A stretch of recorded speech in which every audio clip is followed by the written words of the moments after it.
India news के digital page पर आपका स्वागत है और मैं हूं देवेंद्र कौशिकर। आज एक ऐसी खबर के बारे में हम डिस्कस कर रहे हैं जो तमाम उन युवाओं से जुड़ी हुई है जो बेरोजगार हैं और नौकरी की तलाश में घूम रहे हैं। एक ऐसे ही अंतर्राज्यीय गिरोह का भंडाफोड़ किया है फरीदाबाद की साइबर पुलिस ने और इसमें 5 लोगों को गिरफ्तार किया गया है। ये कॉल सेंटर एक चलाते थे दिल्ली में। इस कॉल सेंटर के ज़रिए लोगों को लूटने का काम करते थे और लूटने का काम इस तरह से कि एक एयरलाइंस जो नामी गिरामी एयरलाइंस है एयर एशिया, उसमें जॉब दिलवाने के नाम पर ये फंसाते थे। अगर बात करें इनकी तो देखिए ये किस तरह से इस काम को अंजाम देते थे। एक कॉल सेंटर बनाया गया था दिल्ली में और दिल्ली में कॉल सेंटर बनाने के बाद में वहाँ से एक signin.com साइट पर लोग जो जॉब के लिए वहाँ अप्लाई करते थे या सर्च करते थे युवा, उनका वो डाटा निकाला करते थे वहाँ से और डाटा निकालने के बाद में फिर उन पर कॉल किया करते थे एयर एशिया के बनकर, वो के अधिकारी बनकर, और उन्हें जॉब दिलाने के नाम पर उनसे अप्लाई करवाया करते थे। अप्लाई करवाने के साथ साथ में उनका तमाम इंटरव्यू भी किया जाता था। इंटरव्यू करने के बाद में उनको जॉब पर रखने के लिए एक लेटर भेजा जाता था, जॉइनिंग लेटर। अब जॉइनिंग लेटर डाक से या कोरियर से इस तरह से युवाओं के पास में भेज दिया जाता था ताकि विश्वास हो जाए कि हाँ उनकी जॉब लग चुकी है। जब जॉब लगने का जब लेटर पहुंचता था, चूँकि फर्जी था लेकिन हूबहू उसे एयर एशिया के जॉइनिंग लेटर के तरह ही बनाया गया था।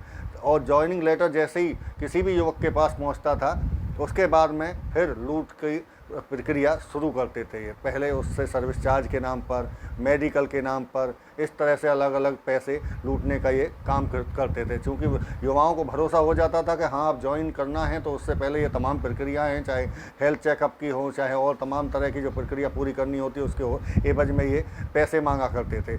और अब इनको साइबर पुलिस ने जो गिरफ्तार किया है तो इनके कब्जे से करीब 4 लाख रुपये, एक लैपटॉप, कंप्यूटर, मोबाइल फ़ोन भी बरामद किए हैं। और इनसे जब पूछताछ की गई थी तो पूछताछ में इनकी तरफ से साफ किया गया कि वो जो लूटने की प्रक्रिया थी वो इस तरह से किया करते थे। फरीदाबाद में, चूँकि फरीदाबाद पुलिस ने, साइबर पुलिस ने उनको गिरफ्तार किया है, चूँकि एक मामला यहाँ का भी था। यहाँ भी एक युवक से 6,080 लाख रुपये इनकी तरफ से लूटे गए थे और उसकी शिकायत पुलिस में उस युवक द्वारा दी गई थी। और जब इसकी छानबीन की गई तो ये तमाम जो आरोपी हैं ये गिरफ्तार अलग अलग जगह से किए गए हैं। 5 गिरफ्तारी इसमें हुई हैं, 3 एक साथ, 2 उससे पहले हुई थी। चूँकि चेन बनी हुई थी तो उस चेन को पुलिस ने इस तरह से पूरा किया है। तो पूछताछ के दौरान जो बाकी नाम जो सामने आए थे, ये 5 लोग सामने निकल कर आए हैं। और पिछले लंबे समय से ये लूट का खेल चल रहा था इन आरोपियों की तरफ से।